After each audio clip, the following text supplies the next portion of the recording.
السلام عليكم ورحمة الله وبركاته. مطبخ ام حسن عاملين ايه؟ وحشتوني. بصوا يا جماعة، انا بعمل رز صيادية اهو. فطلع ايه؟ طلع من ايه؟ فاتح.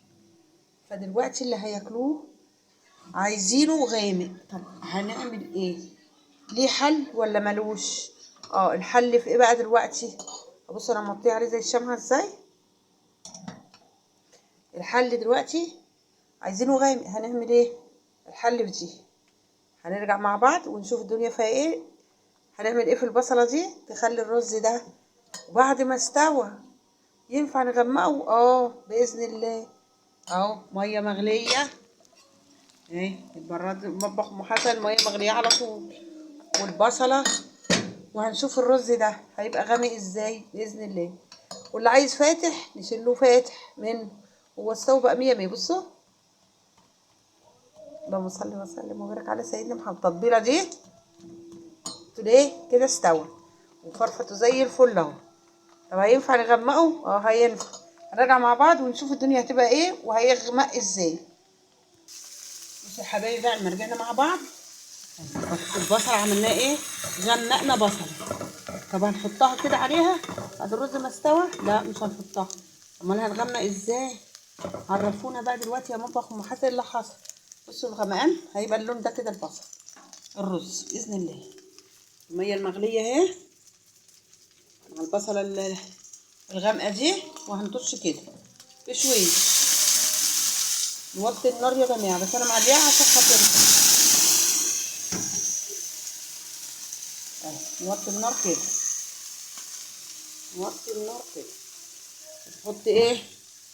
الميه تغلي بقى وتأثر معاها جامد قوي، مع شويه الفلفل الاسمر مع شويه الكمون كده.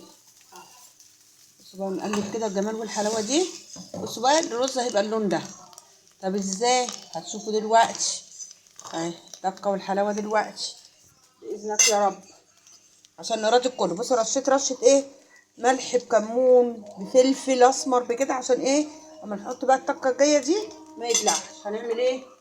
بصوا بقى هو دلوقتي عمال يغلي اهو، صح؟ والرز اهو انا مغطيه عليه زي الشمعه الصغيره. وهنا ايه؟ بيغلي جامد هنا اهو. قصرت معاه بقى كده البصله بالميه بكله اهو. شايفين اللون هيبقى ايه؟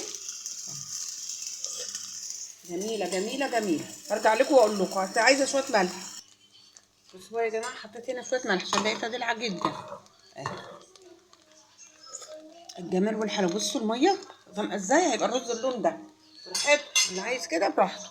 هنعمل ايه؟ هندفع عليها بقى كده. وانا حطينا مصفى عليه على الحله بتاعت الرز، وهي برضو على النار ايه زي الشمع. بسم الله الرحمن الرحيم. اللهم صل وسلم وبارك على سيدنا محمد. باذنك يا رب، باذنك يا رب كده باذن الله هتيجي النتيجه اللي هم ايه عايزينها، والطعم والجمال والحلاوه. يبقى بيكرمل شويه سكر ويغمقهم قوي، وبعدين يحط الميه وتبقى ايه ويحطها. بس طبعا هم ايه، انا عملتها لهم بالطريقه دي قبل كده، ما قالوا لا احنا مش عايزينها. كلوها بس قالوا المره الجايه مش هناكلها. فايه ما عملتهاش تاني. بصوا بقى اللون بقى ايه، هنشوف دلوقتي. هنصفي كده على قد ما نقدر.